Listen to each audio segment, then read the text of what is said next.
Oh guys, ito yung gagawin ko ngayon na chicken breast. Pupukpukin ko lang yan para i-flat ko yan siya. Itong lalagyan ko ng cheese at saka yung mga vegetable sa ilalim para i-oven ko, i-ready ko pag oven. Side by side yung pagpukpuk nyo guys ng martilyo. Side by side para mas ma-flat siya at madali lang lutuin. At saka medyo lumaki din siya. Guys, yung breast nyo guys, lagyan nyo ng garlic with salt, tsaka paprika din para maging malasa. At ito guys, yung ipalamang ko sa breast chicken ko. Tsaka ito spinach, coriander, tsaka tomato with mozzarella. Depende kung anong ilalagay nyo, okay lang din.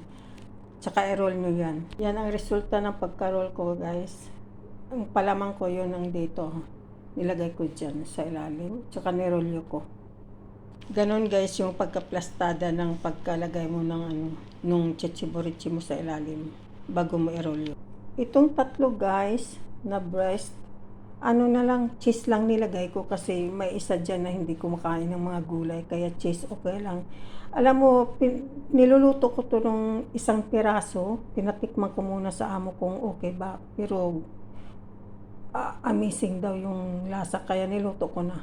Ayan guys, so ready na sa pag-oven. Lagyan ko lang ng mustard sa imabaw. I-brush ko lang yung mustard, saka ipasok ko na sa oven.